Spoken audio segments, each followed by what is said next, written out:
Ahmad dan kurnianya pada pagi yang mulia ini kita dapat masuk kepada hari yang keempat daripada bulan Ramadan.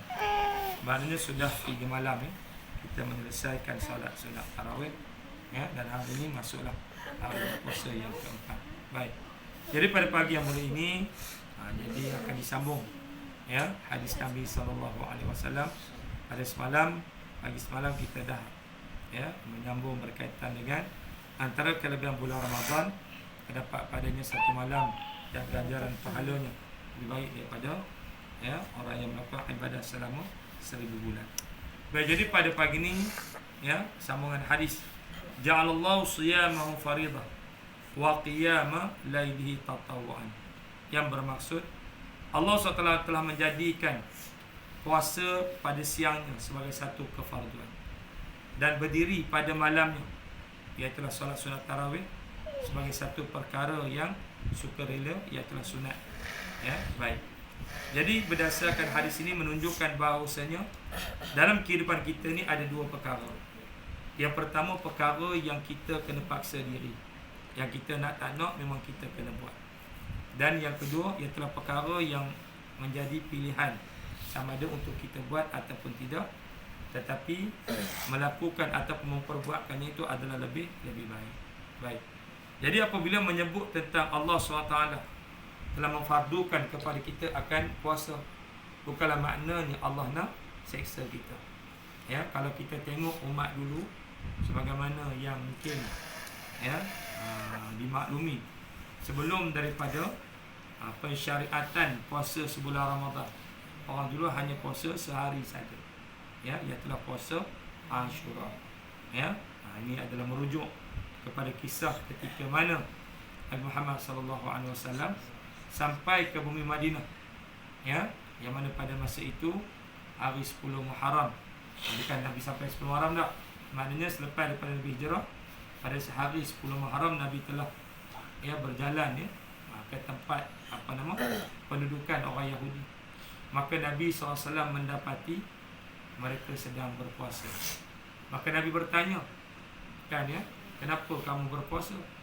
Maka jawab orang Yahudi, kamu berpuasa ini kerana mengenangkan betapa Allah SWT telah menyelamatkan datuk kami yang bernama Musa daripada kekejaman Fir'aun.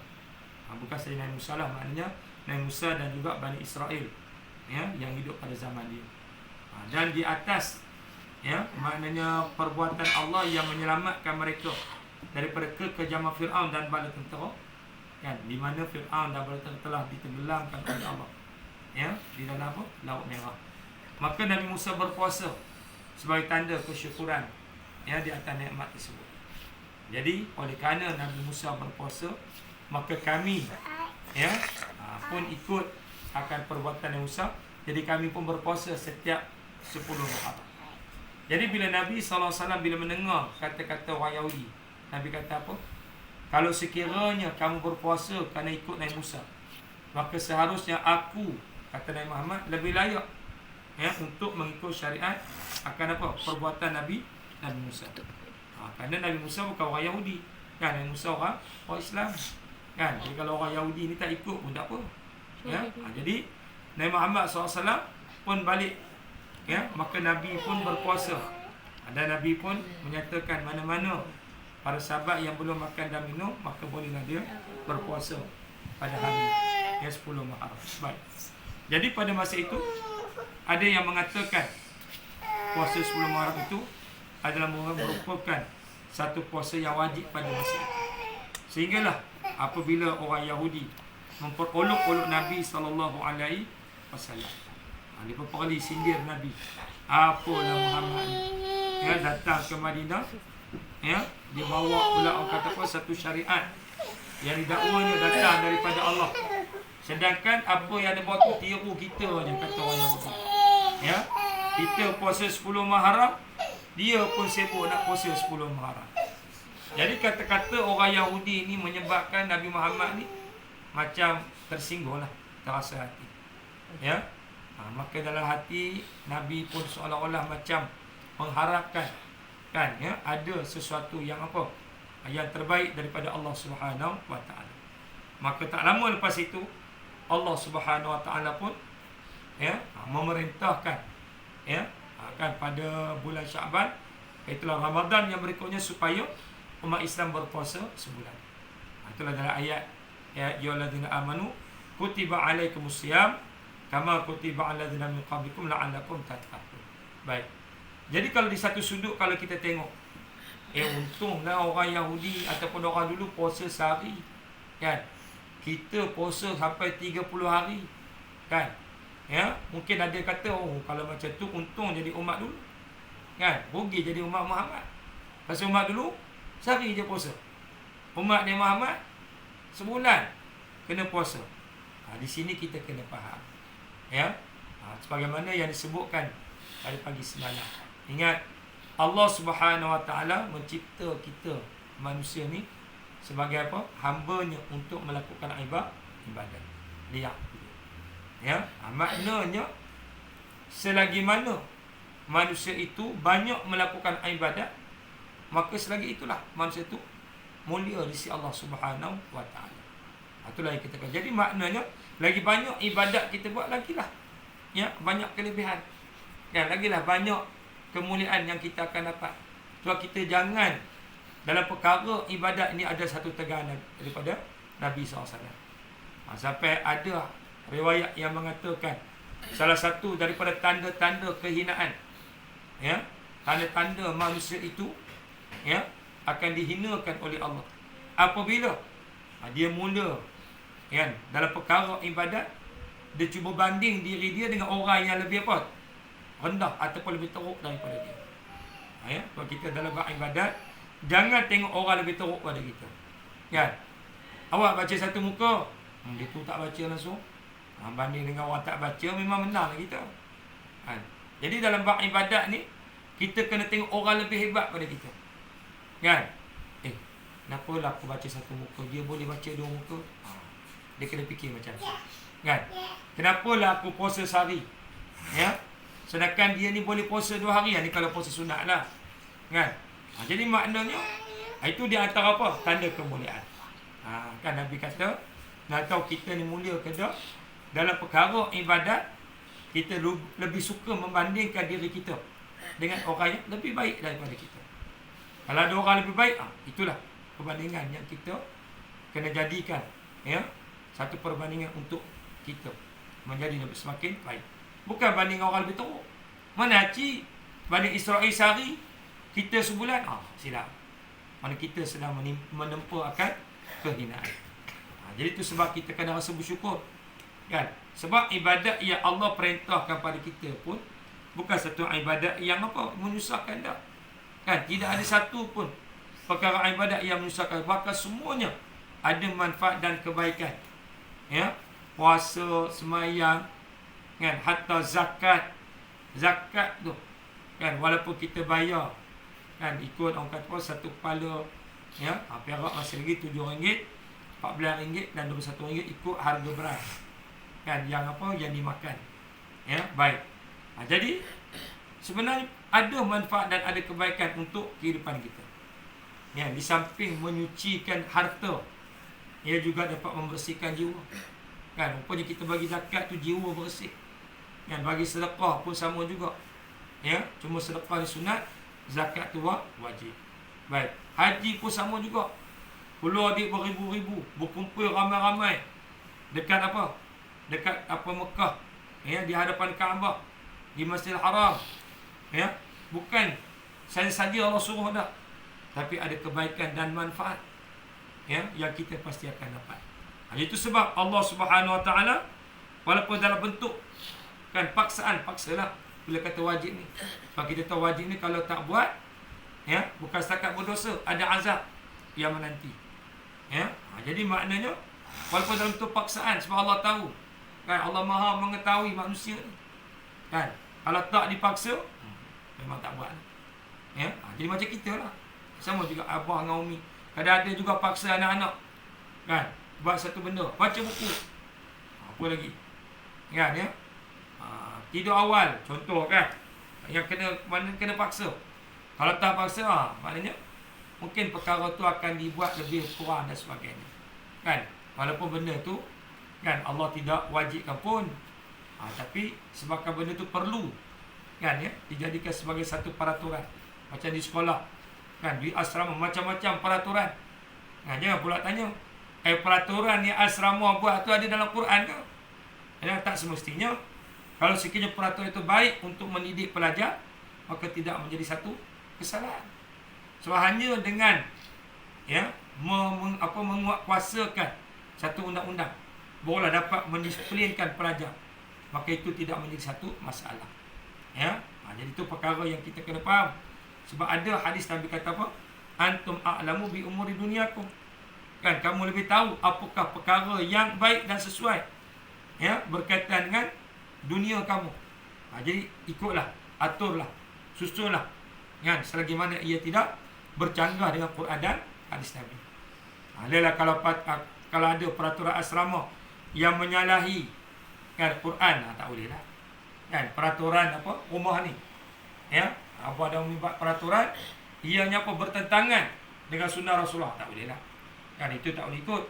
Tapi selagi tak bertentangan, maka kena ikut. Baik. Jadi berbalik kepada puasa tadi. Kan? Jadi maknanya Allah wajibkan kita puasa. Kenapa? Allah nak kita jadi baik.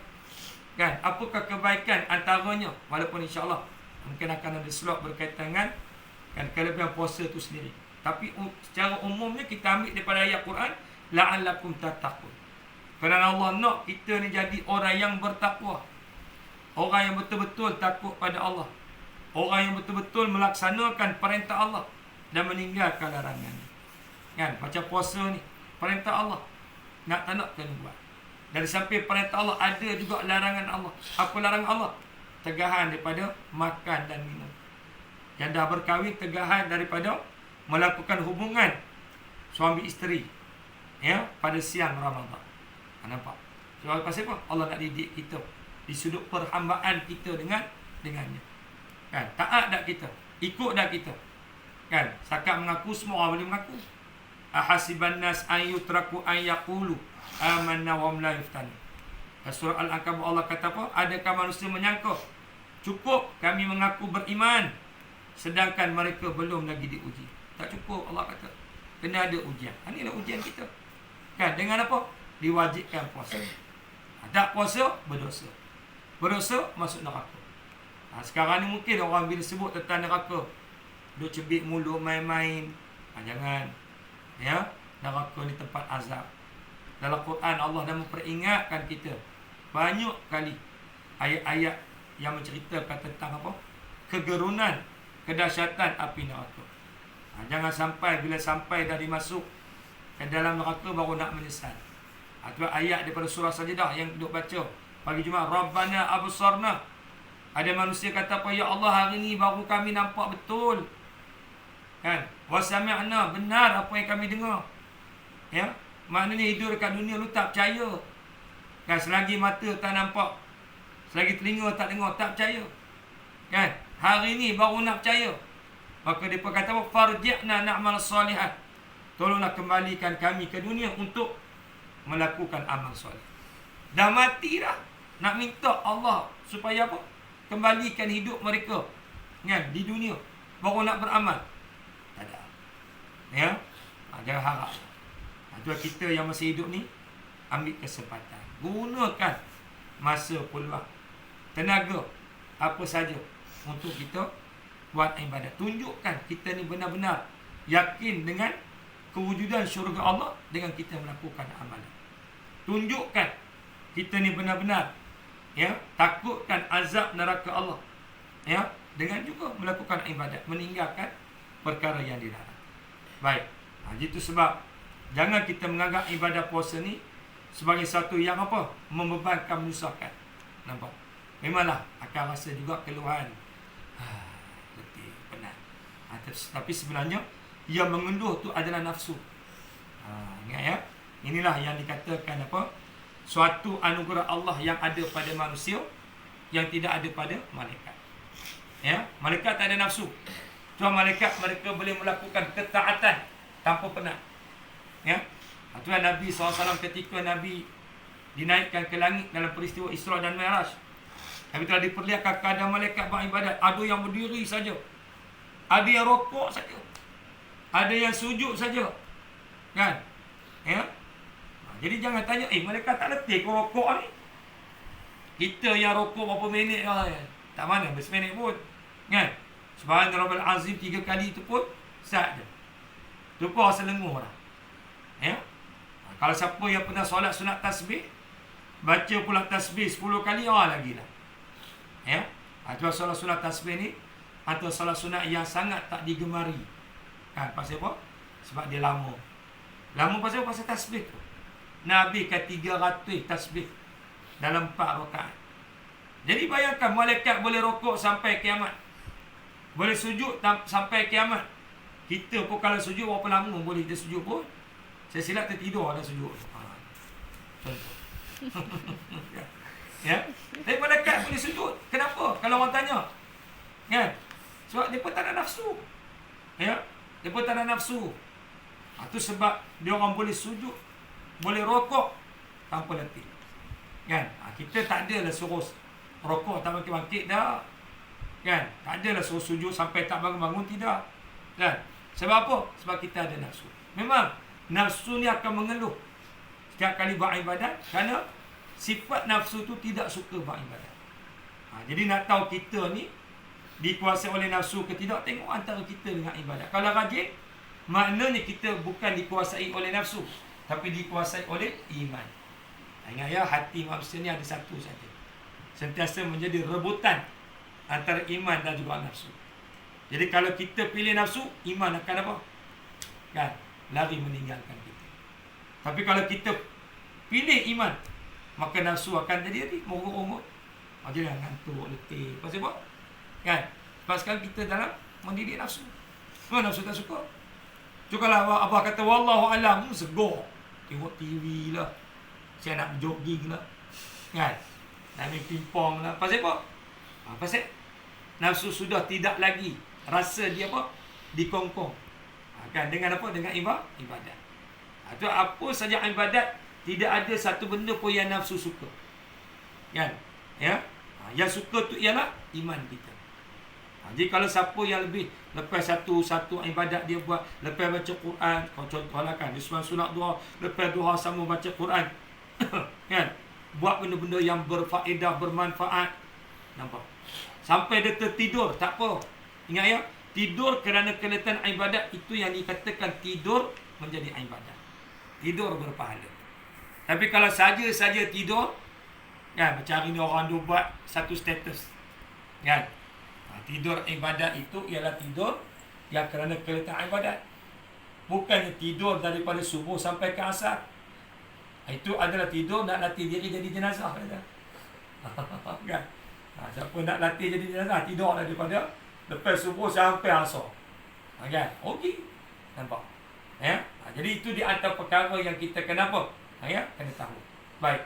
Itu sebab ya, bila Allah SWT perintahkan berpuasa, kalau kita tengok para salafus salih, orang-orang, para alim ulama ibadat, orang ibadat, dia pun cukup seronok bila datang Ramadan.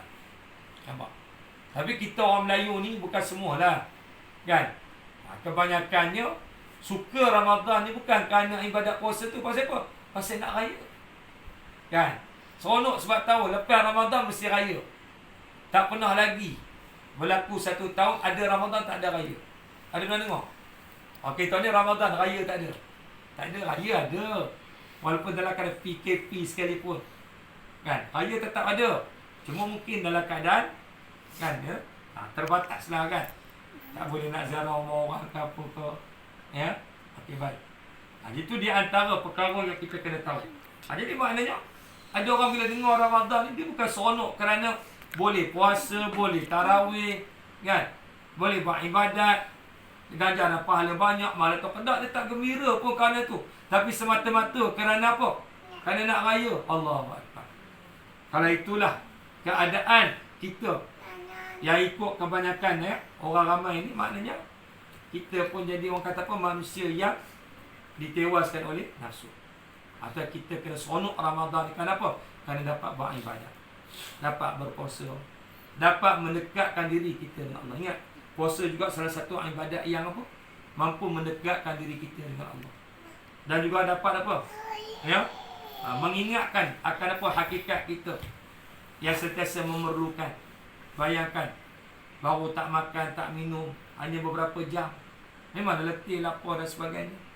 Kan? Ni pun beruntung kita ada juga benda yang boleh kita makan. Bayangkan tu umat Islam yang ada dekat apa nama luar negara sana. Mungkin di tempat kita pun ada. Yang tidak ada orang kata apa makan minum, kan? Ya. Yang cukup untuk mereka. Allahu Akbar. Ya. Itu sebab kan abang Umi akan rasa sedih kalau tengok makanan-makanan dibuang itu saja. Ya. Pasal apa? Mengenalkan ya Allah, orang ni susah nak dapat makanan. Ya. Susah nak dapat makan apa? Rezeki. Kita ya Allah berikan rezeki yang murah ni, tiba-tiba kita buang begitu saja. Sayang. Yang betapa takut nanti Allah tarik akan nikmat tersebut sikit demi sikit. Jangan. Atau kita kalau makan, ajar biar makan orang kata apa? Mengikutkan ya, kemampuan. Jangan membazir. Nampak kan? Itu sebab kan abang Umi ajar ambil sikit-sikit.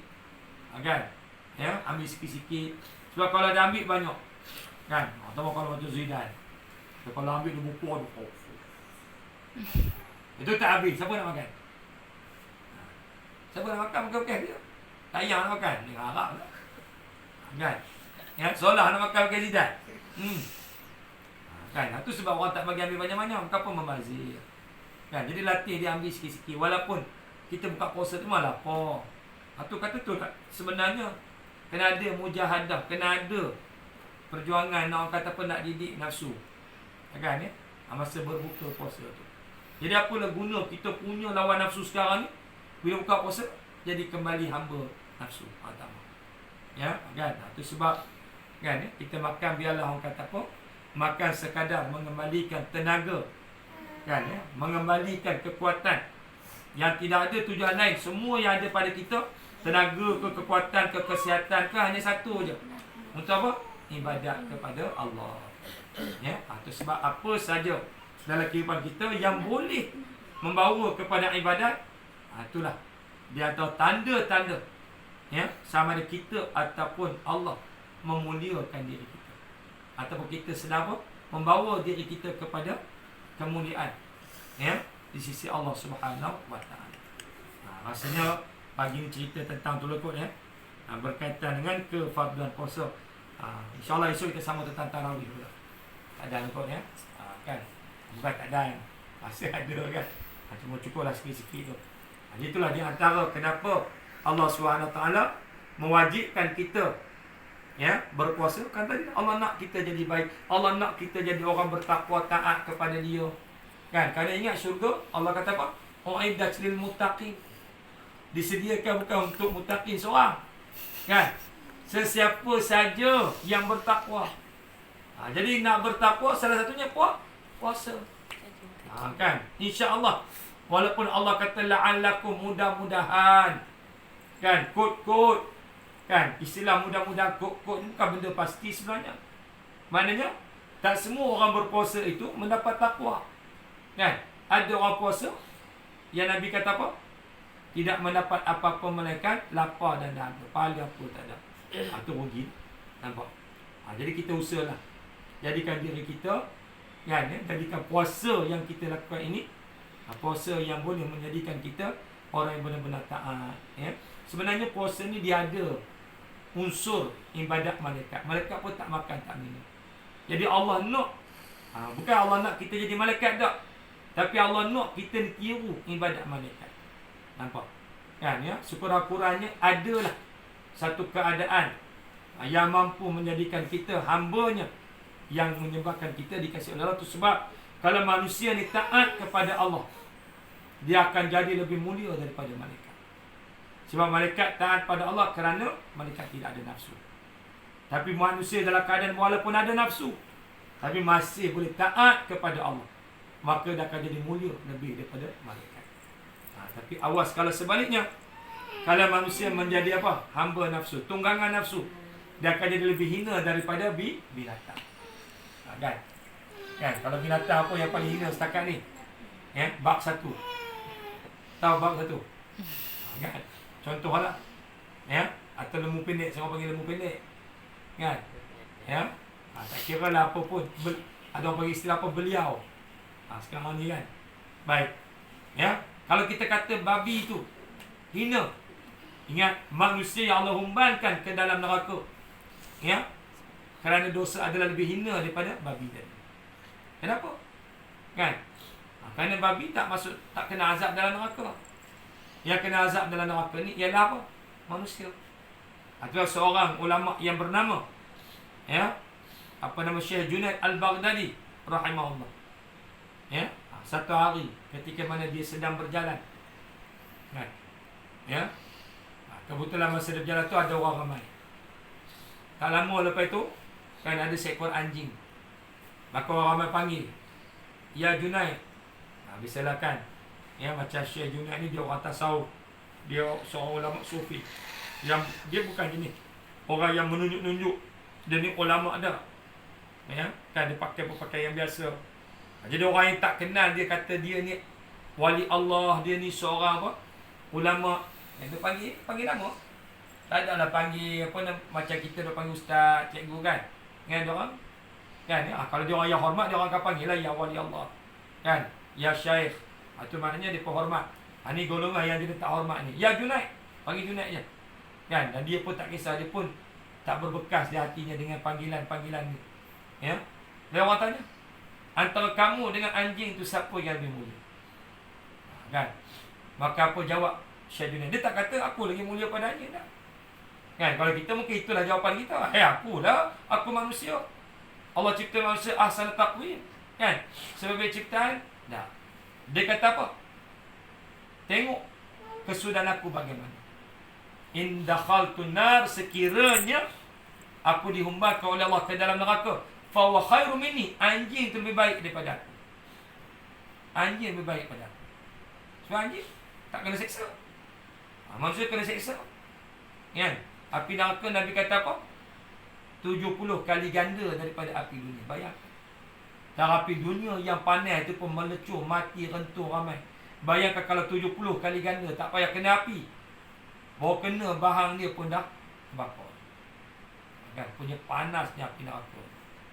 Tetapi indakhaltul jannah, sekiranya aku dengan amalanku masuk ke dalam syurga, ya, layak masuk ke dalam syurga, fa ana khairu minhu, maka aku akan jadi lebih baik daripada anjing tersebut. Jadi begitulah kita dengan ibadat. Ya, bukan Allah nak menyusahkan kita tak, tapi Allah sedang memuliakan kita. Dan kita pun yang buat ibadat pun juga sedang memuliakan diri kita sendiri. Itu sebab jangan kita merungut, jangan kita berkira, bahkan kalau boleh berlumba-lumba. Wasari'u, dalam Quran Allah kata, bersegeralah kamu, berlumba-lumbalah kamu. Fastabiqul khairat, buat benda-benda kebaikan. Rebut-rebut nak sedia kain. Bukan seolah dah sedia dah semalam. Kan? Kakak pula. Contoh. Jangan kira. So benda tu benda kebaikan. Kan? Tapi nak macam mana? Dia unsur berkira tu ada je setiap hari. Ada je tak puas hati. Tak puas hati pasal apa? Pasal buat kerja yang dapat banyak pahala. Pelik. Kan? Ya? Patutnya kita seronok berlumba-lumba. Kan? Ya? Seronok Alhamdulillah. Tak payah suruh. Kalau boleh tak payah jadual. Tahu tanggungjawab dia nak kena buat jadual. Kan? Pasal apa? Pasal kira. Tak haji lah. Kan? Semalam kat dia dah basuh pinggan lah. Contoh. Kan? Sebelah lelaki dah sapu-sapu dah. Orang alih lah pula. Nampak? Kan? Cuba kalau kita jenis tak kira, buat je. Tenang je hati. Kan? Ya? Nampak? Tapi kalau tak baca jadual, jadi kita seorang je pula buat. Kan? Orang lain jadi malas. Tapi orang tak. Kan? Kalau kita orang beriman, kita tak kisah pun.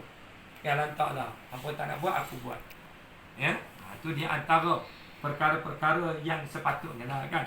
Tapi mungkin sebabkan anak-anak ni dalam proses, macam Abang sebut tadi, pembentukan, kan, proses dalam pendisiplinan, maka nak tak nak perlu juga kepada macam tadilah, jadual, peraturan, penguatkuasaan dan sebagainya.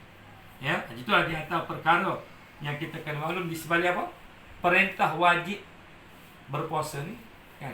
Sebab Allah nak kita ni jadi dekat dengan dia. ya, taat kepada dia, kan, hamba dia dan sebagainya. Jadi insyaAllah pada pagi esok akan diuraikan tentang apa?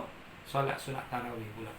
Kenapa Nabi mensunatkan, ya, kan, solat sunat tarawih, kan, ya? Dengan bilangan yang cukup banyak lah, kan, ya. Walaupun ada kata 8, ada kata 20, ada kata lebih daripada itu, ya, kan, mesti ada sebab. Bulan Ramadan pula tu, kan, patutnya dah siang kita letih puasa, malam relax, kan, enjoy lah, santai tak, malam ibadat, siang puasa. Mesti ada sesuatu, ya, yang Nabi nak tunjukkan pada kita. Di sebalik apa? Solat sunat tarawih. InsyaAllah itu kita akan sambung pada pagi esok.